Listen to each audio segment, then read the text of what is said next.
Սիրելի ընկերներ, Անտիֆեյքի եթերում Խաշմերուկ պոդքասթի հերթական թողարկումն է եւ ձեզ հետ է ինչպես միշտ լրագրող պատմաբան Դավիթ Ֆիդանյանը, վերլուծաբան, ռազմական փորձագետ Հայկ Նահապետյանը։ Անցնող շաբաթվա կտրվածքով բավականին հետաքրքիր իրադարձություններ տեղի ունեցան թե Հայաստանում եւ թե Հայաստանի շուրջ, մասնավորապես անցնող օրերին աշխարհը հետևում էր Դոնալդ Թրամփի այցելությանը Չինաստան եւ Չինաստանի նախագահ Սի Ցզինպինի հետ բանակցություններին եւ բանակցությունների արդյունքներին այցը արդեն իսկ ավարտվել է եւ պետք է փաստել, որ Միացյալ Նահանգները եւ Չինաստանը չկարողացան համաձայնության հասնել ամենաառարկայական հարցերից մեկի շուրջ Թայվանի խնդրի վերաբերյալ Եվ այնուամենայնիվ որոշակի հայտարարություն եղավ երկու կողմի մասնակցությամբ, որտեղ շեշտադրվում էր այն, որ Հորմուզի նեղուցը պետք է բացվի, Իրանը չպետք է միջուկային զենք ունենա, մերձավոր արևելյան հակամարտությունը պետք է լուծվի խաղաղ ճանապարհով, սակայն մենք գիտենք, որ իրականում այսպիսի մակարդակի հանդիպումներում պրոտոկոլային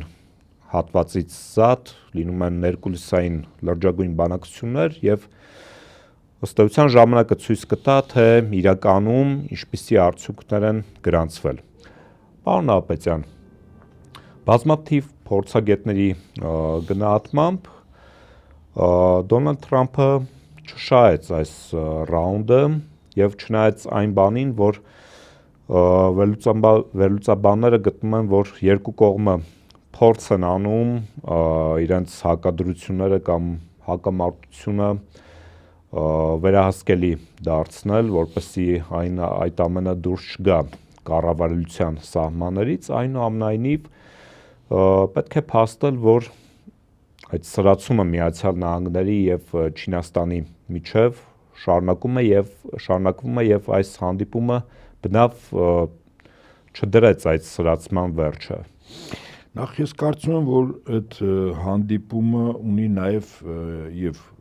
իրական իմաստով քողարկված ենթատեքստ, որի մասին առանձնապես չեմ բարձրացնում, բայց տողատակով կարող ենք վերլուծել գնահատել ըստ իս հետեւյալն է։ Միացյալ Նահանգներին առաջնորդին ինչ է պետք։ Ինքը ամենայն հավանականությամբ նորից Իրանի դեմ սկսելու է ռազմական գործողություն։ Արդեն խոսում են դրա մասին։ Իսրայելը արդեն պատրաստվել է կրկին հարվածների, ոչ միայն Լիբանանի հարավի, այլ նաև Իրանի նկատմամբ։ Այսինքն առ այս պահը Ամերիկայի Միացյալ Նահանգների ռազմաքաղաքական ղեկավարությունը ինչ խնդիր որ իրենց արժև ունեցել են դրած, ու քաղաքական ռազմականի առաջ դա չի լուծել, բացարձակապես որևիցե խնդիր չի լուծվել։ Թերևս, ասենք, կարող են ասել, որ գլխատվել է առաջին երկու օրը Իրանի ռազմաքաղաքական ղեկավարության եւ հոգեվոր ղեկավարության էլիտան, բայց դրան փոխարինող եղավ, այսինքն այդ կորուստը շատ արագ վերականգնող կորուստ է, որովհետեւ այդ կորուստի իմաստը նա էր, որ 5-րդ 6-րդ շարասյուն ընդվզի իշնի փողոց, իշխանապողություն, այաթոլաների կառավարման ինստիտուտ այլևս չլինի եւ լինի իշխանապողություն, սա չեղավ, հետաբար ամբողջական առումով ինչ խնդիր որ դրել էին իշխանապողության պահ չեղավ։ Երկրորդ խնդիրը դա Իրանից վերցնել 420 կիլոգրամ ըստ պաշտոնական տվյալների 60% հարստացված ուրանը, որ Իրանը չդառնա միջուկային տերություն։ Սա եւս չեղավ, առարկայացնենք, հա։ Երրորդ Իրանի ձեռքին գոյություն ունեցող մի նեղուց դարձավ համաշխարհային տնտեսության վրա, այդ թվում ուղղակի թե անուղղակի նաև Միացյալ Նահանգների վրա ազդող գործիք, որտեղ փաստացի Իրանի զինված ուժերն են տնօրինում Հորմուզի նեղուցով տանկերների շարժը եւ նավերի շարժը։ Ճիշտ է, արտաքին շրջափակում կա ԱՄՆ-ի կողմից, բայց սկզբունքորեն այստեղ տուժում է համաշխարհային տնտեսությունը։ Այսինքն նավթի այդ տարածքով չանցնելը խիստ էական ազդեցություն ունի ցանկացած երկրի, այդ թվում նաև Միացյալ Նահանգների տնտեսության վրա։ Նավթի գների աճը, բենզինի, ինքնաթիռների համար ավիակերասինի եւ այլն։ Եվ կարելի է արձանագրել, որ ԱՄՆ-ի վարչակազմը գնացել էր Չինաստան իր հետ տանելով 17 կոնֆետ, իդեմս 17 կորպորացիաների ղեկավարների, որով պիտի գայթակղեր Չինաստանի ղեկավարությանը փոխադարձ տնտեսական հարաբերությունների ակտիվացման, ներդրումային դաշտի կոնկրետ պայմանագրերի կնքման հետ կապված։ Հակառակ դեպքում այդ 17 անձինք այդտեղ որպես կորպորացիաների ղեկավարներ ինչ գործ ունեին։ Եթե հուշագիր կամ կենացների ինչ-որ մի հայտարարություն տարած 17-ի կարող են, չէ՞ գնալ։ Ամենայն հավանականությամբ Միացյալ Նահանգների նախագահ եւ քաղաքական էլիտան հաշվել էր, եթե Չինաստանի հետ ձեռք է բերվում համաձայնություն, հաջորդ քայլը, այդ համաձայնության հաջորդ քայլը դա արդեն կորպորացիաների միջև չինական եւ ամերիկյան կոնկրետ պայմանագրերի կնքումներ դնելու, ավելի առարկայական միմյանց շուկաներ, պատժամիջոցներ, մաքսատուրքերի հանում, որը Չինաստանի շատ ապրանքներ դրան ներքո են, նաեւ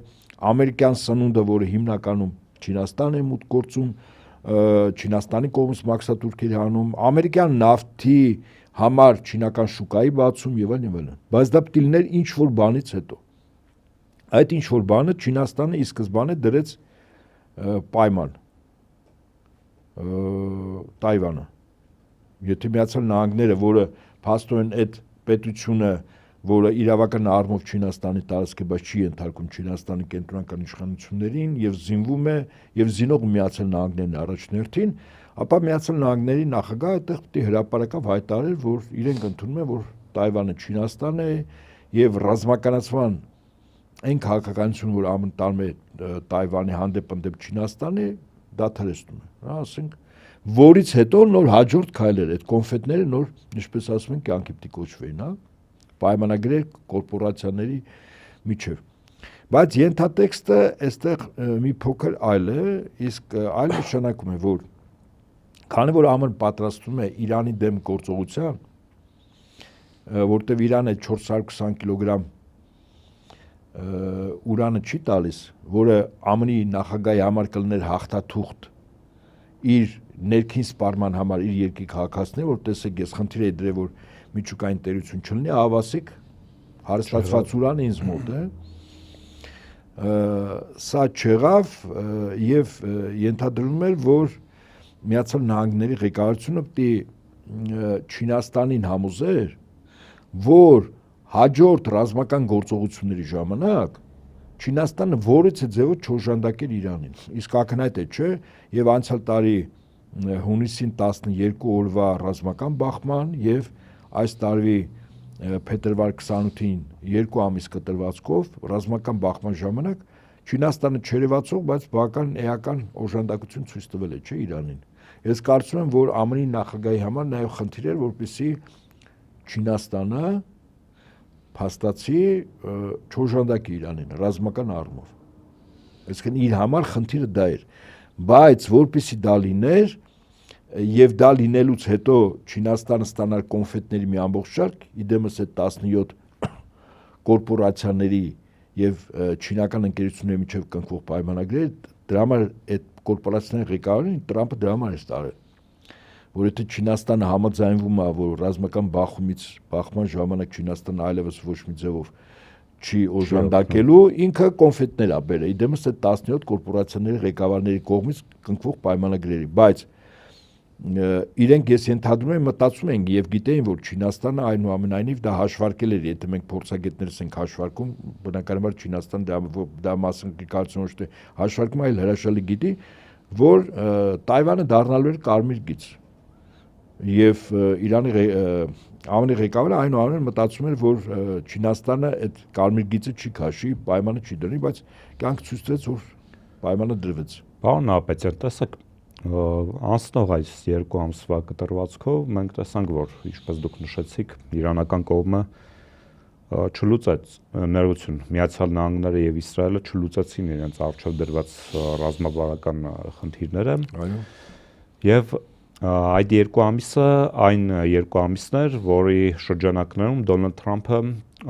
կարող էր ռազմական գործողություն նախաձեռնել առանց կոնգրեսի համաձայնության։ Հիմա նա խնդիր ունի, որպեսզի կարողանա Միացյալ Նահանգներում թե հասարակությանը եւ թե քաղաքական այդ establishment-ին համոզել Իրանի դեմ պատերազմը շարունակել։ Այստեղ հարց է առաջանում, թե ինչպիսի մեթոդաբանությամբ նա կգործի, որովհետև նա չկարողացավ ռազմական գործողության նախորդ ռազմական գործողությունների ժամանակ գրանցել առարկայական արդյունք։ Եվ եթե անգամ նա կարողանա շարունակել ռազմական գործողությունները, այստեղ երկրորդ հարցն է առաջանում, թե ինչպիսի մարտավարական փոփոխություններ նա կմտցնի պատերազմի վարման մեջ, որովհետև մենք տեսանք, որ օդից ռմբակոծությունները գործնականում չեն կարողանում անհրաժեշտ արդյունքը ապահովել։ Ռազմաքաղաքական էլիտան այո գլխատվեց, բայց նրա տեղը ուրիշ մարդիկ եկան, շատ ավելի ծայրահեղական, չկարողացավ լուծել իրենց ձևակերպման միջուկային խնդրի հարցը եւ չկարողացավ Իրանում ստեղծել այդ համակարգային քաոսը ներքին ընդվզումների կամ ազգային փոքրամասնությունների փողոց դուրս գալու կամ զենք վերցնելու տեսքով։ Թրամփը հիմա եթե պատերազմը շարունակի, ասես ինչ փոփոխություններ նա պետք է անի ռազմական գործողությունների տեսանկյունից, որտեղ նախկին մեթոդաբանությունը եկեք այսպես, նայենք։ Նախ ԱՄՆ-ի պաշարները բավականին տկարացել են։ Խոսքս հեռահար բալիստիկ հրթիռների մասին է եւ հակահրթիռային եւ հակաօդային պաշտպանության ժամանակ օգտագործող հրթիռների։ Վստահաբար պակասել է։ Իրանի զինանոցը, որքան տարօրինակ է, պարզում է նա համալրվում է, որտեղ այնուամենայնիվ ամերիկյան հրթիռները այդ գերթանկարժեք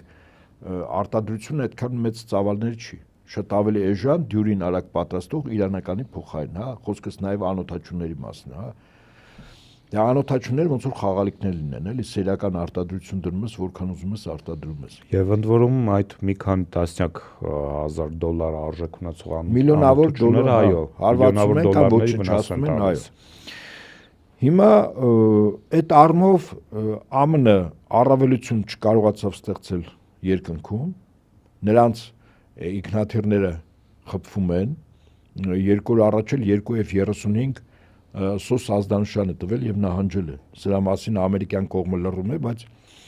իրանական կողմը եւ ոչ միայն իրանական դրա մասին փաստացի ասում են, որտեվ ինքնաթիռները, որոնք երկնքում են եւ չեն անջատում, իրենց այսպես տեղը եւ տեսակը բացահայտող սարքավորումները ինքնաթիռներ, այո, եւ այդ ինքնաթիռներից իսկապես վտանգի ազդանշան է եկել կենտրոն, սոս ազդանշանը եւ ակնհայտ է, որ իրանական կողմը որոշակի առումով խոցել է այդ ինքնաթիռները, ասենք ոչ այն չափ, որը ինքնաթիռները կործանվեին, կարողացել են վերադառնալ։ Այսինքն արձանագրում ենք, որ ամերիկյան կողմը երկնքում առավելություն չունի։ Արձանագրում ենք, որ անօթաչուների պայքարով Միացյալ Նահանգները առավելություն չունեն։ Արձանագրում ենք, որ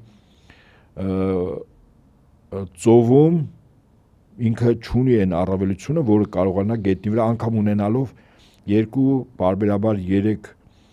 ավիակիր եւ նրան ուղեկցող նավեր, որոնք որ կարողանան թույլ տալ բացարձակ առումով գերիշխանություն ունենալ, բայց այս բոլորը դրանք լրացուցիչ եւ միջանկյալ գործիքներ են ցամաքային օպերացիայի։ Այսինքն ցամաքային օպերացիան է որոշելու, հետևակն է որոշելու, լավ այսպես ասեմ, այդ կղզիների գրավումը, Իրանի վրա հարձակումը եւ այլն եւ այլն։ Իսկ դրա համար մի քանի միլիոն առնվազն զինանձնակազմը պետք, մոտիվացված, թիկունքային ապահովում օդանավականներ, մի քանի հազար ինքնաթիռ, իրենց ուղեկցող 30-40% այդ կործանիչների եւ ռմբակոծիչների սպասարկող ինքնաթիռներ, հսկայական եւ դա մի օրում չես կարող տեղափոխել, ոչ էլ մի ամսում։ Եվ հետո որ երկրների տարածքում դիլնի, այսինքն ցամաքային օպերացիան կարող ես մի կղզու նկատմամբ 50-60 հազար զորք կենտրոնացնել իր ինքնաթիռների քանակով, ինչ որ կղզի գրավել, օրինակ, որի վերաբերյալ իդեպ բարբերաբար խոսում են այդ 2 ամսվա ընթացքում, բայց անգամ դրան չգնացին, էլի, ել չեմ ասում ամբողջ Իրանի սահմանում ցամաքային մեծ օպերացիա, որը սկզբունքորեն բացառվում է։ Այսինքն ի՞նչ է մնում Իրանին։ Իրանը մի այսպիսի փորձ արեց, բայց որի վերաբերյալ ինքը տարածեց ապատեղեկատվություն, հիշում եք, երբ ասեց ինքնաթիռներ են խոցվել ամերիկյան, օդաչուները ողջ են եւ գնում են փրկարարական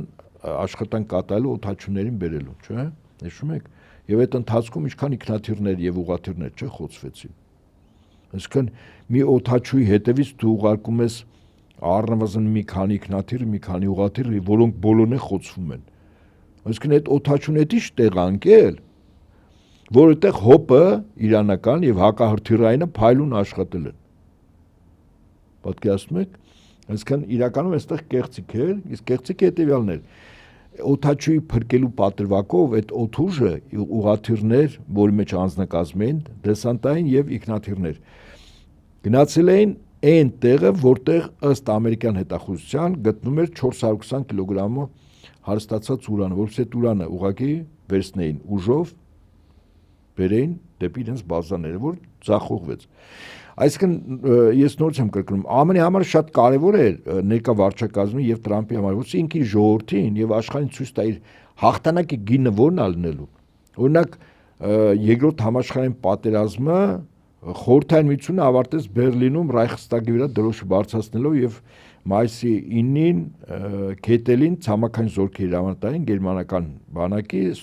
ստիպելով որ կապիտուլյացիոն պայմանագիր ստորագրի գեներալ ֆելդմարշալ Քեյթելին կստորագրեց։ Հիմա որն է լինելու այդ գինը, որսի ԱՄՆ նախագահը իր ժողովրդին ցույց տա, որ ինքը հաղթել է, որտեղ նոյեմբերը այդքան էլ հեռու չէ, 7 տարի հետո չես։ Կոնգրեսի միջանկյալ ընտրություններում հանրապետականի պարտությունը կարող է կանխորոշի ընդհանրապես Տրամփի միջև անգամ իր կառավարման ավարտը իմպիչմենտի գործընթաց սկսելը։ Դեմոկրատները կարող է դա սկսեն։ Եվ հետաբար ԱՄՆ նախագահին պետք է գործնականում մի փաստ, որով հիմնավորի իր Իրանին հաղթելու իրողությունը։ Հորմուզի նեղուցը չի, Իրանի դեմ ցամաքային օպերացիան չի։ Իդեպ 3 իրանական նավ է, տանկեր է խոցվել, որոնք որ փորձ են արել դուրս գալ Հորմուզի նեղուցից։ 3 աղբյուրներով ես լսեցի, այսինքն ամերիկյան կողմը արտաքին շրջափակում այնուամենայնիվ իրականացնում է։ Լինում է որ տանկերները դուրս են գալիս, կարողանում են դուրս գալ այդ շրջափակումից, լինում է որ չի լինում։ 3 հատ խոցվել է ամերիկյան ուրեմն նավերի կողմից, 3 տանկեր։ Հիմա սա անվերջ չի կարող գնալ, որտեղ անվերջ նշանակում է, որ համաշխարհային տնտեսության վրա իրապես լուրջ խնդիր կա եւ աշխարհը, այսպես ասենք, պետությունները ԱՄՆ-ի դեմ ընդվզում են, ինչպես իդեպ Եվրոպան ընդվզեց, Եվրոպա, Ամերիկա, վասալ Եվրոպան, Եվրամիությունը այսօր գործնականում ընդվզած է, չէ՞, Ամերիկայի դեմ, անգամ Ուկրաինայի բանակցություններում այլևս Ամերիկային չեն դիմում, ճիշտ է։ Եվ հետաբար Ամերիկայի եւ ներկայիս վարչակազմի վարկանիշը նաեւ իր դաշնակիցների եւ աշխարհում են շրջանում են։ Հա, անկանում է։ Եվ իրեն պետք է այդ ցամաքայինը չի անելու իմ կարծիքով ինքը պետք է օպերացիանի կամ իմ կարծիքով գնացել էր Սի Ցզինպինին համոզել, որ այդ 420 կիլոգրամը երկու բանի համար էլի 420 կիլոգրամը Չինաստանի նախագահը համոզել Իրանին, որ տար կամ գոնե Չինաստանի մոտ պահվել, լավ կոպիտ ասած, հա։ Սա առաջին եւ երկրորդ, որ եթե ռազմական գործողություն ԱՄՆ եւ Իսրայելը վերսկսեն Իրանի նկատմամբ, Չինաստանը ռազմական առումով որից է օժանդակություն ցույց տա Իրանին, ես կարծում եմ։ Երկուսն էլ ձախողվել է, այսինքն հիմա Տրամփի վարչակազմը եւ ռազմական ղեկավարությունը ցուկցվանկի վիճակում է, այսինքն ցանկացած քայլ իր դեմ աշխատելու։ Ես չգիտեմ լուծումը որն ալնելու։ Ասենք օրինակ այն ռուսերեն այսպես է, էլի ասում է բրաց նա իսպուկ, վախացնելով որ դու կարող ես հաղթես։ Այդ արտաքին գործոնները, օրինակ Տրամփը ասել էր, եթե ինքը Չինաստան չհասնի եւ իրեն խփեն, մահանա, Վենսին ինչ հանձնարարական էր տվել։ Ասենք որ մոտապես այդ հանձնարարականի իմաստն էր, որ միջուկային զենք օգտագործի Իրանի դեմ, որ Իրանը այլևս գոյություն չունենա։ Հիմա մեկ էլ այս սադրանքն է, որ միջուկային հարված կարող եմ հասնել, բայց դա եթե միջուկային հարված հասցրեց, ես չգիտեմ, արդեն երկիր մոլորակը ընդհանրապես դեռ ուրիշ իրողությունների մեջ է հայտնվելու։ Ոչ միայն Իրանը, Ամերիկան էլ է, հասկանում եք։ Եվ այդ ֆոնին իդե պատական չի Սարմատի փորձարկումը։ Ռուսաստանում նախագահի կողմից տեսանյութով նկարանված, որ Սարմատը փորձարկվեց, անխոցելի 12 մարտագլխիկ ունեցող մի հրթիռից 12 թիրախանդրում միջուկային կարող է զինանոց, որը շուտով մարտական հերթապահություն մի գունդ անցնելու է, Սարմատը 20 ձայնի արագությամբ թռչող հրթիռ է, այսինքն չբռնվող եւ մի Սարմատը ասենք կարող է, չգիտեմ, Եվրոպայի մարտհամական Եվրոպայի կես ուղակի տանել։ Շատ լավ, պարոն Նահապետյան։ Իրականում այն, որ ռազմական գործողությունները կարող են վերսկսվել, դրա մասին ոչ միայն Միացյալ Նահանգներում են խոսում, այլ նաև Իսրայելում եւ ամենաբարձր մակարդակով, պաշտպանության նախարարի մակարդակով նույնիսկ Իսրայել կացներ հայտարարել, որ իրենք ամեն պահի պատրաստ են վերսկսեն։ Մենք գիտենք, որ Իսրայելը դա Աշուտ Բիբի Նեթանյահուի վարչակազմը ունի հստակ մոտիվացվածություն պատերազմը շարունակել Իրանի Իսլամական Հանրապետության դեմ, բայց այստեղ նաև հետաքրքիրն այն է, որ ինչպես իրապես դուք նշեցիք, Միացյալ Նահանգները չունի դաշնակից բացի Իսրայելից այս պատերազմում, որտեղ Եվրոմիությունը եւ Միացյալ Նահանգները ունեն շատ տարբերակված մոտեցումներ եւ Եվրոմիությունը եւ մասնապես Ֆրանսիան, Գերմանիան ավելի շատ կենտրոնացված են ուկրաինական ճակատի վրա եւ կարծես գիտեք կրկնվում է 1930-ականների սցենարը, երբ Միացյալ Նահանգները ամեն ինչ արեց, որպեսզի եվրոպական աշխարհամասը դառնա պատերազմի գոտի երկրորդ աշխարհամարտի շրջանակներում եւ հետագայում ինքը ընդհանրապես միացավ այդ պատերազմին։ Բոլոր նշաններից երևում է, որ Եվրոպան, հատկապես Արևմտյան Եվրոպան պատրաստվում է Ռուսաստանի դեմ լայնածավալ պատերազմի։ Մենք տեսնում ենք, որ վերջին 1-2 տարում աննախադեպ թվով միլիտարիզացիա է գնում եվրոպական պետությունների երկրորդ աշխարհամարտից ի վեր առաջին անգամ ռազմական բյուջեն են ավելացնում, փորձում են կախվածությունը թույլատրել Միացյալ Նահանգներից, խոսք է գնում այլընտրանքային ՆԱՏՕ-ի ձևավորման մասին եւ տեսեք վերջին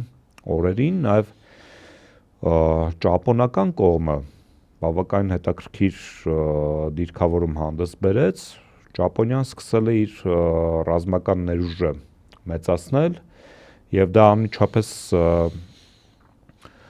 ավելի խնդիրադեր նաեւ միջուկային զենք ունեն։ Առաջ բերեց Չինաստանի արձագանքին, չինական կողմը նշեց, որ Ճապոնիան ուղղակի կարող է գոյություն չունենալ։ Այսինքն մենք տեսնում ենք, որ արդեն ողջ աշխարհում ձևավորվում են պրոքսի պատերազմների զուգահեռ ձևավորվում են ռազմաքաղաքական դաշինքներ եւ ինչպես արևմտյան բազմաթիվ տեսաբաններն են գտնում, մենք գտնում ենք ներկայումս երրորդ աշխարհամարտի, այսպես ասած նախերգանքի կամ նախնական շրջափուլում։ Ասենք ընդ որում հետաքրքիր է, երկու աշխարհամարտերի ժամանակ բախում եղավ, ասենք գերմանացիների եւ ռուսների միջեւ։ Առաջին աշխարհամարտում ցարական Ռուսաստան, երկրորդ աշխարհամարտում Գերմանիա, Խորհրդային Միություն, բայց դե որի առանցքը սկզբունքորեն Ռուսաստանն էր, հա, ֆեդերատիվ հանրապետությունը եւ ամենաշատ այդ 27 միլիոն հայնական պատերազմի զոհից 19 միլիոնը, մոտ 70%-ը Ռուսաստանի ֆեդերատիվ խորհրդային հանրապետության տարածքից, հա, զորակոչվածներն են կամ այդ տարածքի ժողովուրդն են, հա, կորուստ կրել։ Եվ հիմա եւս ավանգարդում Գերմանիան է։ Գերմանիան իր նույնիսկ այս մի քանի օրվա ընթացքում պարզեց, որ ավտոարդյունաբերությունը վերավորակավորում է զրահատեխնիկա արտադրելու եւ արդեն մասնագիտական, տեխնիկական սարքավորումների մոնտաժով, որը թույլ կտա Գերմանիան որպես ծանր զրահատեխնիկա արտադրող հիմնական երկիրն է դառնալու, ասենք տանկեր եւ զրահամեքենաներ, հրետանի զենթահրթիռային կայանքներ, անօդաչուներ, ինքնաթիռներ, թեթև դրանք արտադրելու են հիմնականում Ֆրանսիան, Բրիտանիան, Լեհաստանը, Իտալիան, Այսինքն եթե նայում ենք, այո հասկանալի է, որ եվրոպական երկրները, որոնց մեծ մասը ՆԱՏՕ-ի անդամ երկրներ են, պատրաստում են Ռուսաստանի դեմ արևմուտքում ճակատ, բայց այստեղ ես կարծում եմ, որ իրենց մասնակցությունը ցամաքային օպերացիաների ժամանակ սկզբունքով իրենք անձնակազմ չեն տալու եվրոպական երկրները, եթե ոչ այդ անձնակազմ պետք է լինի ուկրաինական բանակը, դրան գումարած հետխորհրդային տարածքի երկրների բանակները, այնպես ինչպես օրինակ Մերձբալթյան հանրապետությունների, բանակը, Մոլդավիայի բանակը, պատկերացնում եք, չէ, Հարավային Կովկասից մեր 3 հանրապետությունների բանակը, եթե այստեղ այդ օպերացիան կարողացան ուրեմն կազմակերպել եւ գոնե գործընթաց գնում է Հայաստան, Վրաստան, Ադրբեջանից միացյալ բանակ, որ հարավի ուղղությամբ հարվածի,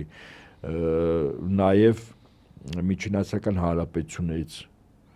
Ռուսաստան այդ ուղղությամբ հարված է եւ այո, հիմա փաստացի 1-2 տարի հետո ռեսուրսային առումով, եթե իրավիճակ չփոխվի, մարտհամաքային Եվրոպան իր ամբողջ ռեսուրսով արդեն կարող է չափելի լինել Ռուսաստանի հետ ապագա պատասխանող պատերազմին, այսինքն զինվածությունը եւ անձնակազմը, ընդ որում անձնակազմը, եթե այդ եվրոպական երկրները նաև հիմա ավելացնում են զորակոչը, մասնապես մեկը Գերմանիան կտրուկ ավելացրել է, տարիքային որոշակի շեմեր է փոխել, սա նշանակում է, որ ասենք մի քանի միլիոնանոց բանակ, որից ասենք 1 միլիոն ուկրաինական բանակը որոշակի առումով թրծված բանակ, ռազմական գործողությունների մեջ եւ Ռուսաստանը ունենա այդ առումով արևմուտքում լրջագույն խնդիրներ։ Ռուսաստանը սրան ինչ է փորձում հակադրել։ Մենք տեսնում ենք, որ ռուսական կողմը չի կարողանում իր առջև դրված խնդիրը լուծել Ուկրաինայում, գոնե այս պահին, պատերազմը շատ ավելի երկար ձգվեց, քան ռուսական կողմը պլանավորում էր, որովհետև 22 թվականի պատերազմի մեկնարկի ժամանակ խոսք էր գնում, որ մի քանի օրում Կիևը կվերցնեն, բայց դա տեղի չունեցավ եւ ակնհայտ է, որ քաղաքական ղեկավարության, Ռուսաստանի քաղաքական ղեկավարության եւ ռազմական ղեկավարության միջև այս տարիների ընթացքում դրսևորվեցին հակասություններ,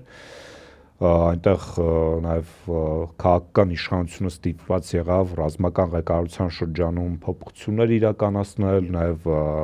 տեղափոխություններ տարբեր ֆիգուրների, պաշտոնների, նաև տեղ ունեցավ հայտնի Պրիգոժինի բունտը, այսպես ասած, որտեղ հստակ ուրվագծվում էր, որ ռուսական բանակի ղեկավարությունը կոմպետենտ չէ իրավիճակին, եւ մենք տեսնում ենք, որ այս պահին ռուսական կողմը չի կարողանում իր խնդիրը լուծել եւ կարծես որոշակիորեն պատային իրավիճակ է եւ շատերի գնահատմամբ ուկրաինական դրոնները վերլուծաբանների գնահատմամբ անգամ ոչ պրոարմենիան շատ լուրջ գլխացավանք են դարձել ռուսական կողմի համար։ Ուրեմն հիմա եթե գնահատենք, այո, իրականում այն խնդիրը, որը այսօր եվրոպական երկրները դրել են, սկզբունքորեն ես ավելի շատ հակված եմ, դա բրիտանական պրոյեկտ է, իդեպ, քան ամերիկյան։ Այսինքն ամերիկյան պրոյեկտը նաև որ երմակ է ձերբակալվում։ Վերջին դեղին քարտը կամ արդեն կարմիր քարտը Զելենսկուն է ցույց տրվում, որ պատերազմը կանգնեցվի, որտեղ ԱՄՆ-ին ձեռք չի տալիս Ուկրաինայում պատերազմի շարունակությունը։ Որովհետև հակակոռուպցիոն կոմիտեն երկիր մոլորակի բոլոր պետություններում, այդ թվում նաև Հայաստանում, ենթարկվում է ոչ թե Հայաստանի կառավարությանը կամ այլ երկրների կառավարությանը, դա կոնկրետ Միացյալ Նահանգների հետաքննությունների դաշնային բյուրոին են ենթարկում։ Ֆեբեր կոչվածին, որը ավելի իրատեսական, եթե ասենք, դա այդ երկրի հակահետախուզությունն է ուժային կառույցներից։ Եվ ըստ այդմ Միացյալ Նահանգները այնտեղ պատերազմ ուզում են կանգնեցնել։ Ռուսները ուզում են Ռուսաստանը կանգնեցնել, բայց իր պայմաններով։ Ռուսաստանը կոնկրետ պայմաններ ունի եւ առանց այդ պայմանների կատարման պատերազմը չի կանգնի։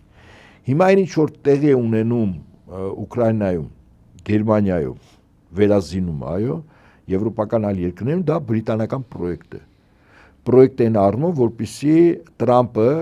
այն է ԱՄՆ-ի ազգային էլիտան, ազգային կապիտալը պարտվի, հանրապետականները եւ իշխանության կան դեմոկրատները, որոնք այն գլոբալիստների, այն է վերպետական տրանսազգային կորպորացիաների մի կողմից եւ Բրիտանիայի կառավարությունն ու ԱՄՆ-ի դեմոկրատական կուսակցություն մյուս կողմից ուժերի իշխանության գալու։ Եվ ըստ այդմ փաստացի, եթե ուշադրության դարձնենք, ապա այս առումով Բրիտանիան շատ ավելի կարողանում է ճկուն խաղալ, թեև այնտեղ էլ արդեն քաղաքական ճգնաժամ կա եւ 5 նախարար Ստարմերի կառավարությունում հրաժարական են տվել։ Ես կարծում եմ, այստեղ ինչպես ասում են, այդ ԱՄՆ-ի հատուկ ծառայությունների բանը ականջները երևում են, այդ թվում նաեւ Երմակի ձերբակալությունը, որպեսզի բանին ստիպեն, սա էլ Միացյալ Նահանգների, որպեսզի Ուկրաինայում կռվը կանգնի։ Հիմա եթե այս ամեն ինչը պրոյեկտ ենք նաեւ մեր տարածաշրջանի վրա, որտեվ այս կամ այն ձեւով պրոյեկտում է, էլի չի կարող չպրոյեկտվել, որտեվ այդ գործընթացները այն թվում նաեւ ինչա կատարում Հայաստանում, ուղղակիորեն օրգանապես կապված են։ Կարող առերևույթ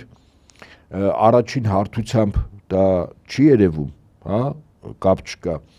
բայց վստահեցնում ձեզ, որ կապ կա։ Օրինակ Ռուսաստանի համար ուշադրություն դարձրեք, հիմա մենք այստեղ լրջագույն մի հատ կորուստ ենք նաեւ մեզ համար պատրաստում, Տրամպի ուղի կոչվածը ինքը կարող է ամբողջովին հայտնել հենց ուղակի Ադրբեջանի հսկողության ներքո։ Եվ որի գործընթացը Ադրբեջանի նախագահը տանում է իդեպ։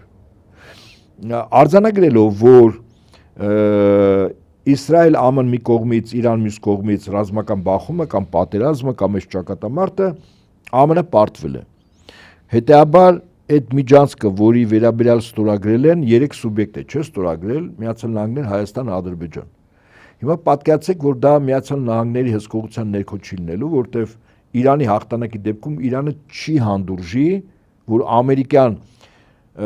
տարբեր դրոշներով լինեն տնտեսվարող սուբյեկտներ, լինեն մասնավոր ռազմական կառույցներ, բայց ռազմական ներկայություն լինի Իրանի սահմանում։ Ակնհայտ է, որ չի հանդուրժի։ Հետեւաբար հիմա Ադրբեջանի ղեկավարությունը ինքը հաշվել է, որ եթե ամերիկան չի, բա այդ դեպքում ես չեմ կարող վերցնել իմ հսկողության ներքո։ Ենթադրենք կարող եմ, բայց այդ դեպքում դրա վերաբերյալ նաև Ռուսաստանն ու Իրանը պետք է համաձայնություն չտան։ Բնականաբար։ Բայց այդ դեպքում ես ինչ գին եմ տալիս, որ իրանք համաձայնություն տան։ Գիտեք ինչ գինա։ Հյուսիս հարավ միջանցքի, որը Ռուսաստանը Իրանին կապող ստրատեգիական միջանցք է, երկու ճանապարհ անցնում է Ադրբեջանով։ Մինչև կանգնեցված է, չէ՞։ Գործընթացը շինարարությունը։ Այս մեկ շաբաթ է Ադրբեջանի ղեկավարությունը օրակարգ է չէ բերել, որ իրենք պատրաստ են ներդրում են անելու եւ հյուսիսարավը որպեսզի աշխատի իր տարածքով անցնում։ Այս էլ ձեզ գինը։ Այսինքն Ռուսաստանը եւ Իրանը ստանում են Ադրբեջանով հյուսիս-հարավ երկու ճանապարհ, բայց Ադրբեջանը Նախիջևանին կապող Տրամպի ուղին, որը տրիպը, որը պետք է ամերիկյան կողմի հսկողությամբ լիներ եւ կառավարմամբ, որը չի լինելու, Ադրբեջանի ղեկավարությունը այդպես է հաշվել։ Եթե չի լինելու, բա լավ չի որ Ադրբեջանն լինի։ Եթե Ադրբեջանն լինի, այդ նշանակում է մեր երկի հարավը ամբողջովին անցնում է Ադրբեջանի հսկողության ներքո։ Եվ Ադրբեջանի նախագահն է գիննա տալիս Ռուսաստանին, Իրանին։ Ես նորից եմ ասում, պատահական չի այդ հայտարարությունը, որ Ադրբեջանը արդեն ակտիվացնում է հյուսիս-հարավ ճանապարհի իր երկրով անցնող եւ շինարարությունը եւ քարոզչությունը եւ դա կարեւորությունը։ Հավասիկ, այստեղ պատկերացեք, Ադրբեջանը շահում է, եթե դա կյանքի կոչվի, որովհետեւ ինչ։ Որովհետեւ Ադրբեջանը կապում է Նախիջևանին Հայաստանի տարածքով, որը միջանցք է, այսինքն Հայաստանի ոչ մի տնտեսվարող սուբյեկտ, նկատի ունեմ պետական ծառայություններ մաքսայինը, սահմանապահը եւ սանիտարականը ծառայություն չեն իրականացնելու, իրականում ինքը միջանցք է աշխատելու եւ Ռուսաստանն ու Իրանն էլ չեն ընդվզի, որտեվ Ադրբեջանը վերականգնում է իր տարածքով այդ երկու պետությունների համար ստրատեգիական նշանակություն ունեցող ճանապարհների չասեմ վերագործարկում, որտեվ ինչ որ բաներ կառուցված է, ինչ որ բաներ նոր պիտի կառուցի եւ այլն։ Այսինքն այդ աշխատանքները նորից մտնում են իր բնական հունի մեջ, չէ՞։ Այստեղով է կորստում։ Հաստատ նորից մեկ է կորստում։ Սա մեկ եւ երկրորդ հարվածը, որը Ռուսաստանը եւ դրա համար գիտեք ինչ, որպեսի դա լինի, Հայաստանը առավել հակառուսական լինի։ Համաձայն եք։ Որպեսզի Ռուսաստանը ասի դե հայերը իսկապես Հայաստանը ոչ թե հայերը սխալ ասի, Հայաստանի իշխանությունները արդեն լրիվ սահմանները անցան։ Այո, հենց այդպես էլ անում եմ, որ Ադրբեջանի իմ շահերից ելնում է, ճիշտ է, քանի որ Հայաստանը ինձ այլևս ռազմավարական դաշնակից չի դիտում, ես իմ շահերից ելնելով համաձայն եմ, որ հյուսիս-հարավ աշխատի, թող այդ դա էլ որպես միջանցք, որը նախկինում ամերիկյան էր, լինի ադրբեջանական։ Որպեսզի այդպես մտածեն, ինչ պետք է արվի։ Հայաստանը առավել հակառուսական չէ պետք է լինի։ Այն ինչ ասում են զզվացրեցիր։ Հիմա չեք կարծում որ մայիսի 4-ի 5-ի այդ հանդիպումները եւ Հայաստանի օրվա իշխանությունների կեցվածքը հենց այդ զզվացնելու քաղաքականության տրամաբանության մեջ է։ Եվ շարունակություն լսեք։ Լավրովը Հնդկաստանում է, չէ՞։ Լրջագույն մեծ հավաք է այնտեղ։ Եվ Լավրովի հայտարարությունը Հայաստանի մասին էր։ Եվ ամենայն հավանականությամբ ինչա լինելու այն որ մայիսի 28-29-ին ԵԱՏՄ նիստն է լինելու, որտեղ Հայաստանից Փաշինյանը չի գնում, ես չեմ բացառում, որ Ռուսաստանը ասի ժամանակավոր այնտեղ կարգը գիտեք որն է, մի հանձնաժողով է ստեղծում, որտեղ դիտարկում են Հայաստանի մասնակցությունը ԵԱՏՄ կառույցին բերում է ԵԱՏՄ երկրների համար կորուստներ եւ վնասներ, այդ հանձնաժողովը առաջարկ անում ղեկավար մարմնի ԵԱՏՄ այն է ԵԱՏՄ անդամ երկրների ղեկավարներին զեկուցա տալիս որ Հայաստանի մասնակցությունը կամ այդ կառույցի մնալը ցանկալի չի, որովհետև վնասակար է կառույցի անդամ բոլոր երկրներին եւ Հայաստանը դուրս են դնում։ Այսինքն դուք պատկերացնում եք ինչ կարգի օպերացիա։ Հայաստանը կորցնում է հարավը, Ադրբեջանը ստանում է միջանցք, Հայաստանը խցանման դուրս է թռնում ԵԱՏՄ-ից, դրանից բխող բոլոր ծանր հետևանքներով։ Գյուղերի դատարկում, առաջին հերթին գյուղերի դատարկումով գաղթականի ցուպ առնելով գյուղացին այդ պարտքերը վարկերը որ վերցել է բանկերից իր տարածքը որը իր կերակրող եւ շահույթ բերող հողն է վաճառելու է բանկերի այդ վարկերը փակի կոպեկներով մեծահարուստները Հայաստանում գնելու են որ հետո մի քիչ ավելի թանկ երևի Թուրքիայի եւ Ադրբեջանի մեծահարուստներին միջնորդավորված որովհետեւ նրանք առայժմ չերևան վաճառել Եվ դուրս է գալիս, որ Հայաստանի նաև գյուղերն է դատարկում։ Դուք պատկերացնում եք, այսինքն կորուստների ես շղթան եմ ասում։ Եվ այս շղթայի մեջ օրվա իշխանությունների քաղաքականությունը մեկին մեկ համընկնում է Ադրբեջանի քաղաքականության հետ։ Այսինքն ինչ Ադրբեջանին պետք է Հայաստանի իշխանությունները անում են։ Ի հաշիվ մեր երկրի քաղաքացիների, տնտեսվարող սուբյեկտների եւ մեր երկրի անվտանգության։ Նախընտրական այս շրջափուլում արդեն խոսենք ներքին իրադարձությունների մասին քարոզությունը արդեն ընթացքի մեջ է եւ տեսնում ենք որ հիմնական մի քանի ուժեր են որ ակտիվ քարոզության մեջ են տեսնում ենք որ Նիկոլ Փաշինյանը վերադարձել է իրեն բնորոշ հարազատ հիստերիկ ոճի մեջ նախկին ներկա արցախատյացության կամ հակաարցախյան քարոզ վիրավորական բառեր ռեպրեսիաներ մենք տեսանք որ երիտասարդ բլոգերի ձերբակալությունը երկու բառի համար մեկ ամսով ինչ էր ասել թռած եւ ստուկաչ որտեղ իրականում նայ ախր դաջան ստեղ ինքը անում է քայլ, օրակարգ հիմա ինքն է թելադրում, որին ստիպում է, որպեսզի 3 խոսքս Սամվել Կարապետյան, Ռոբերտ Քոչարյան, Գագիկ Ծառուկյան ղեկավարած կառույցները եւ այդ անձանց կողմից արձագանքելն է։ Ընդ որում այս 2 օրը իրենք եւս կոշտ արձագանքում են, չէ՞, մոտապես այդ նույն բառամթերքով, ճիշտ է։ Այո, հատկապես երեկվանից։ Գիտեք դա ինչ վտանգ է իր մեջ ներառում, ասեմ ինչ վտանգ։ Եվ դա ինձ հուշեց այդ երիտասարդին թռած եւ ստուկաչ բառի համար մեկ ամսով կալանավորելը ատելության խոսքի հիմնավորմամբ։ Հիմա նայեք, Դրա ինչն էր ատոլության։ Էական չի, ինքը կարևորը որ վիրավորական ստուկաչ, այլ որ Փաշինյանը, ասենք Սամվել Կարապետյանը լրտես ասում է, դա տենց ոչինչ էլի, հիմա կուտվի, որ վիրավորական բառեր ասում է, կուտվի։ Հիմա ներողություն այդ քարոշչական շրջափուլում հանդիպումից մեկի ժամանակ էլ ազգակործության պատասի համակիներից մեկը ասաց շան տղալնեմ թող գնամ դրանց խփեմ։ Բայց մարդուն ինչ չեն կալանավորում։ Որտեվ ինչ կարելի է Զևսին, չի կարելի Եզին։ Սկզբունքը էսա։ Ուրեմն այդտեղ կար ակնհայտ բնության։ Ուրեմն նայեք, այսպես, հա։ Ուրեմն իշխանությունը օրենքով ոստիկանությունի ապա համակարգը իրավունք ունի ուժ կիրառել եւ չպատժվել, ճիշտ է։ Այդպես է։ Մարդ եթե ինքնապաշտպանվում է եւ որքան էլ դու փորձես քեզ քո փաստաբանելով ապացուցել, որ դա ինքնապաշտպանություն է, թե իշխանությունը պետքա ցույց տա, որ դա ինքնապաշտպանություն չի եւ դու ոչ համարժեք ուժ ես կիրառել ոստիկանների նկատմամբ, որոնք իրենց ծառայական պարտականություններն են կատարել, դու նստելու ես։ Համաձայն եք։ Որ Հայաստանում ավտորիտար ռեժիմը կարծում կասկած չկա, չէ՞։ Մենք այս մասին խոսել ենք, որ հիմա ինքը բերում է տոտալիտար ռեժիմ, էլի, որ տարբեր է, ավելի ծանր, քան ավտորիտարը։ Հիմա երբ որ ինքը քեզ սադրում է, քեզ վիրավորում է, որ դու էլ իրան վիրավորես, ինքը գիտեք ինչ հող է նախապատրաստում։ Ավելի մասսայական ձերբակալությունների։ Որ պահին ճիշտ պահին երբ որ գա, ընդդիմադիր դաշինքների եւ կուսակցությունների ղեկավարներին փակի։ Ուղղակի,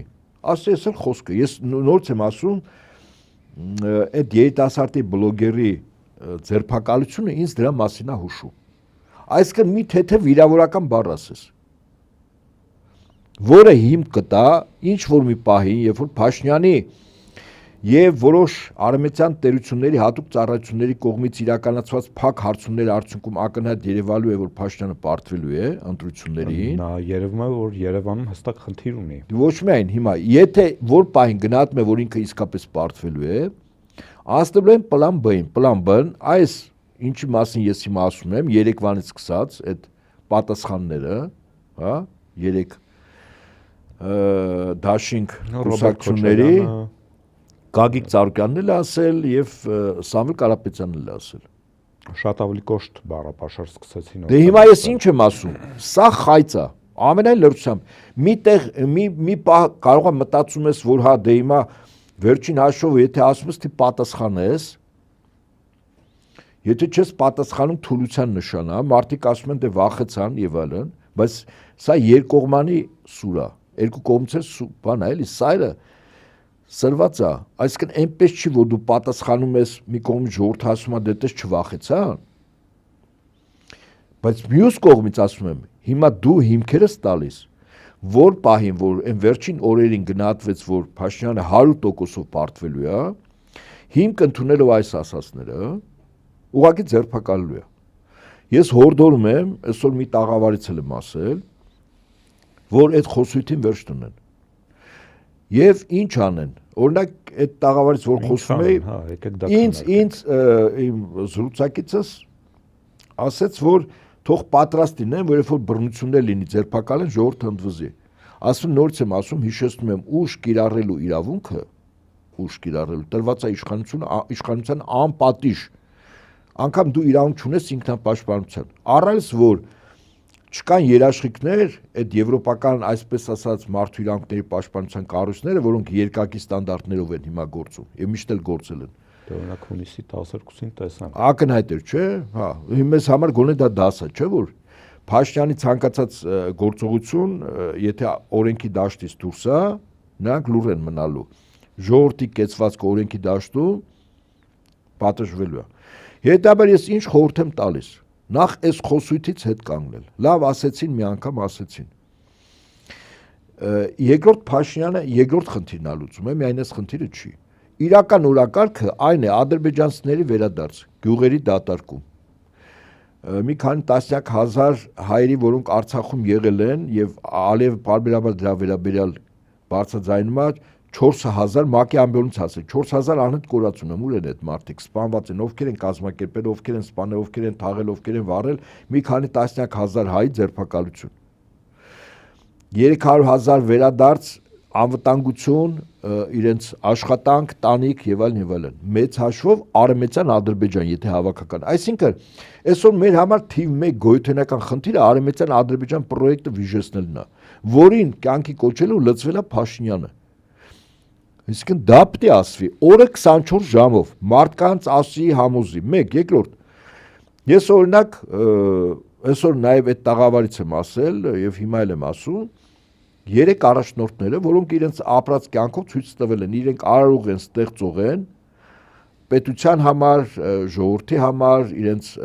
համախոս շրջապատի համար, այդ թվում նաև անվտանգային, այստեղ անվտանգայինը կոնկրետ Քոչարյանն է վերաբերվում։ Բայց եւ Սամվել Կարապետյանը, եւ Ռոբերտ Քոչարյանը, եւ Գագիկ Ծառուկյանը սա ամեն ինչը ստեղծող արարող միավորներ են։ Մի կողմից սա սկեչներով սարքվի, հարյուրավոր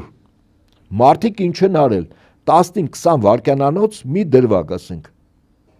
որտեղ յուրաքանչյուրի կենսագրությունում առնվազն մի քանի 100, եթե ոչ ավել դրվագներ չէ կարող է լինել։ Եկեղեցիներ են կառուցել Գագիկ Ծառուկյանը եւ մյուս կողմից սա ոնց է հանձնել։ Այսինքն կոնտրաստը ցույց տվի, քարոզչական սա լրջագույն գործիք է։ Սկեչներով դու ցույց ես տալիս ինչ ասել են այս 3 իրանց ապրած կյանքով եւ կենսագրությունով, ինչ ասել է Փաշինյանի 8 տարվա ուրեմն բանը, կառավարումը։ Բարձր ասու։ Եվ նաև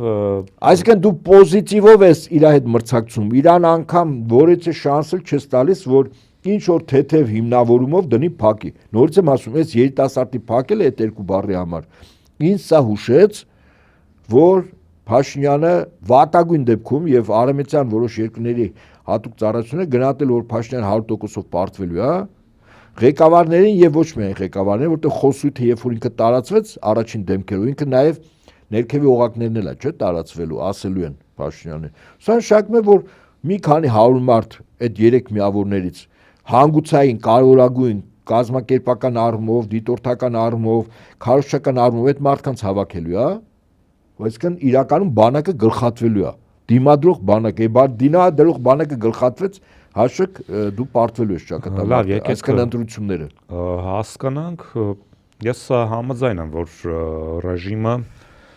չի վարանի ձեր նշած սցենարը իրականացնելու եւ նաեւ մտածում եմ որ անկախ այսպես ասած չակերտավոր հիմքերից որ կարան խոսույթից կարճեն բան իրենք անգամ չեղած պարագայում կօգտագործեն այդ սցենարը եթե տեսնեն որ հարմար պահ է եւ կարողանան մարսել Եկեք փորձենք հասկանալ ընդդիմության ներկապահին ամենամեծ խնդիր չասեմ կամ բաց թողումը, հա, այս քարոզարշավի շրջանակներում, որովհետև շատերի գնահատմամբ տեսեք Նիկոլ Փաշինյանը, ինչպես դուք նշեցիք, այս պահին թելադրում է օրակարգ եւ ընդդիմությունը երբեմն այնպիսի տպավորություն է, որ ընդհանրապես դուրս է եկել դասական քարոզարշավի եւ շարքային ընտրություն է։ Այո, շարքային ընտրություններ եւ կարծես թե մեր գլխին կախված չէ այդ թուրք-ադրբեջանական սուրը, մենք ֆորս մաժորային իրավիճակում չենք։ Կամ մեծ հաշվով արևմտյան Ադրբեջան պրոյեկտը կյանքի կոչելու վտանգ։ Այո, էգզիստենցիալ այդ խնդիրը գոյաբանական մեր առջև կանգնած է, մեր դուռը չի թակում։ Արդյոք չպետք է ընդդիմությունը փոխի հռետորաբանությունը։ Ես համաձայն եմ, համակարծիք եմ, եւ գործի այդ հռետորաբանության Ես երկրորդում եմ, այսինքն գիտեք ինչ, եկեք այսպես, ես մոտիվացիաների մասին ասել եմ, Փաշինյանի մոտիվացիան իշխանությունը չտալու շատ ավելի բարձր է, քան ընդդիմության իշխանությունը վերցնելու։ Այսինքն մոտիվացիոն դաշտով ինքը հաղթած է։ Բայց ներողություն, արդյոք ընդդիմությունը չի հասկանում, որ չհաջողելու պարագայում Հայաստանի բանտերում իրենք են հայտնվելու։ Չէ, այստեղ բանտի խնդիրը չի միայն։ Միայն բանտի խնդիրը չի։ Եկեք ընդդիմության առաջնորդներին չնայենք առաջին հերթին իրանց եսի պրիզմայով, ոնց որ Փաշինյանը նայում իր եսի իշխանության մնալու։ Նայենք հայնիկի կորստի։ Այսինքն 3 առաջնորդներ երբ որ նայում են, ու խոսքս 3-7-17, հա, այդ համարներով միավորների Եթե մենք այդ ամեն ինչը նայում ենք փաստացի, հա, եւ մենք նաեւ փորձենք հասկանալ, որ իրականում եթե սա վերարտադրվում է, մեծ հաշվով մենք հայրենիք ենք կորցնում։ Այսինքն մոտիվացիան, գիտեք որն է լինելու, բարձր մոտիվացիան հայրենիքի կորստի։ Փաշինյանի մոտիվացիան իշխանության կորստի, որը իր եսի հետ կապված բազմաթիվ խնդիրներ է առաջացնելու, ճիշտ է։ Իր մոտիվացիան դա է, այսինքն իր եսը, իր ընտանիքը եւ իր շրջապատը։ Եթե կորցնում է, բազմաթիվ խնդիրներ, հիմա փակագծեր չբացեմ, պատմությունը դրա դասական տասնյակ հարյուրավոր օրինակներ ունի։ Եվ հիմա նայեք անդիմության առաջնորդների մոտիվացիան, խոսույթը։ Եթե սրանք վերարտադրվեցին, մեծ հաշվով հայրենիք են կորցնելու, որի մեջ այո, կորուստ լինելու է եւ նյութականը եւ անձնականը։ Վերջին հաշվով այդ երեք անձինք նաեւ իրենց հետ փոխկապակցված որոշակի շրջանակներ Հայաստանում նյութական կապիտալ ունեն, բիզնես ունեն, հա, օրինական հիմքերով որպես տնտեսվարող սուբյեկտներ են։ Այսինքն դա էլ է կորելու։ Այսինքն Արևմտյան Ադրբեջանը ինքը գալու է սրբի տանես ամեն ինչը։ Մեկ, երկրորդ նաև ֆիզիկական կորստի մասին։ Այսինքն հոգեվիճակը պետք է թելադրի մարդու գործողությունները։ Ես երկրորդում եմ եւ կիսում եմ քո մոտեցումը հոգեվիճակի առումով, այո, անդիմության առաջնորդների հոգեվիճակը նա չի։ Իրենք պետք է մեծագույն այդ ցավի կորստի զրկանքի զգացողության մեջ ապրեն, որ հունիսի 7-ին պարտվել նշանակում է դա կորցնելու ենք ամեն ինչ։ Ընդհանրապես հայերը գաղթական ու թափառական ժողովուրդ են լինելու, ասենք ասորիների նման։ Դուք պատկերացնում եք ինչ հոգեվիճակ է մարդուն տալու, երբ որ ինքը հասկանում է, որ վաղը ինքը իր ամեն ինչը կորցնելու է, տուն, տեղ, գերեզման, եկեղեցի։ Արցախում ցավոք այդ հոգեվիճակով իրենք չապրեցին։ Եթե ապրեին, Արցախը այս վիճակում չէր լինի եւ օրինակ ընտրությունների ժամանակ Արայք Հարությունյանը չէր ընտրվի։ Ես սա միշտ էլ բարձրաձայնել ասել եմ, որտեվ իրավունք ունեմ ասելու, որտեվ այդ ընտրությունների օրերին, ամիսներին ես Արցախում եմ եղել։ Այս իրավիճակը բավականին ռեալ պատկերացնում էի։ Հիմա նույն իրավիճակը, նույն հոգեվիճակը այստեղ է եւ նույնը իդեպ վերաբերում է մեր երկրի քաղաքացիներին, գյուղացիներին, մտավորականությանը, պայստազորում գտնվող շատ ազատամարտիկներ, սպաներ եւ այլն։ Մենք հասկանանք, որ ամսին 7-ից հետո կորուստների մի հսկայական բան է, շրջան է բացում։ Նորից հիմնավորում է թե Զանգեզուրի միջանց կոչվածը, որ Ալիևն է բարձրաձայնում, որի անունը դրեցին Տրամպի ուղի կամ տրիպ, հա, սա կորցնելու ենք։ Վերջ Հայաստանը առանձնապես Իրանից բան չի ներկայացնելու, այսինքն Իրանի հետ սահմանը վերահսկելու է Ադրբեջանը։ Մի կողմից այդ սահմանը, այսինքն մենք Իրանի հետ կապը կորցնում ենք։ Մեր համար կյանքի ճանապարհը փակվում է։ Մյուսը Ադրբեջանն է, հարևանը, մեր մյուսը Թուրքիան, երրորդը Ռուսաստանը, Վրաստանով։ Վրաստանի ղեկավարությանն էլ տեսանք 44 օրյա ժամանակին ինչ արեց։ Օդային ցամաքային սահմանները փակեց, երբ որ մեզ պետք էր կենսական Ռուսաստանից ռազմական օգնություն, չէ՞։ Իրանով եկավ այդ օգնությունը։ Ես կն մենք հայտնում ենք 100% շրջափակման մեջ, ընդհանրապես ժամանակի խնդիր է, որ այստեղ հայ չապրի։ Այնպես ինչպես ժամանակի խնդիր է, որ Աջարիայում մեծ հաշվով թե վրացիներ կան իսլամ դավանում, մահամեդական, նրանք այնտեղ ապրում են, բայց Թուրքիան գերիշխանություն ունի։ Այստեղ ժամանակի խնդիր է, որ այստեղ ընդհանրապես մենք դուրս գանք։ Եթե թույլ տան, որ մենք դուրս գանք, որտեղ այլ սցենարներ կարող աշխատի եւ այսօրվա աշխարհը, որը ուժի գործոնն է իրավունք ապահովում եւ ոչ թե իրավունքը ՄԱԿ-ի ընդունված կոնվենցիաներն են իրավունք ապահովում։ Եվ ասում եմ մեր եւ երկրի քաղաքացիները, ընտրողները եւ ընդդիմությունը եւ ընդդիմության առաջնորդները իրենք հոգեվիճակային առումով դե հասկանան, որ այս պարտությունը մեր համար վերջակետ է, այնպես չի որ հետո գնան իրանց գործերով եւ այլն։ Բարձր ասում, չէ՞։ Երբ որ հոգեվիճակը դու կորստի մեծագույն կորստի մեջ ես քո հոգեվիճակով, քո հռետորաբանությունը, ասենք այս վիրավորական խոսակցությունը ընդհանրապես կորում է։ Պատկերացնում եք։ Եվ քո կազմակերպականը, քո շտաբների աշխատանքը, պատասխանատվությունը, կոպիտ ասած, բերվում է պատերազմական հոգեվիճակի։ Իսկ պատերազմի ժամանակ կառույց է աշխատում։ Այստեղ հիմա մեկը գործ արեց կամ չարեց, առանձնապես ոչ մի բան։ Բայց երբ որ առաջնորդը ղեկավարը ինքը շատ հստակ այս ամեն ինչը դնում, որտեղ հասկանում է պարտությունը բերելու է համատարած կորուստի, իր հոգեվիճակը փոխանցում է նաև իր ենթականերին, չէ՞։ Համաձայն եք, կամ իր համախոհներին։ Դեռ լրիվ ուրիշ վիճակ է դառնում։ Ես նորից եմ ասում, երկրորդում եմ քո այդ կեցվածքը եւ հորդորում եմ այս առումով իրավիճակին նայել այլ պրիզմայով եւ այլով։ Հունիսի 8-ին ինչ պետք է արվի, որովհետեւ ակնհայտ է, որ ռեժիմը իշխանություն չի տալու։ Հա, չի տալու, եթե նույնիսկ պարտվեց։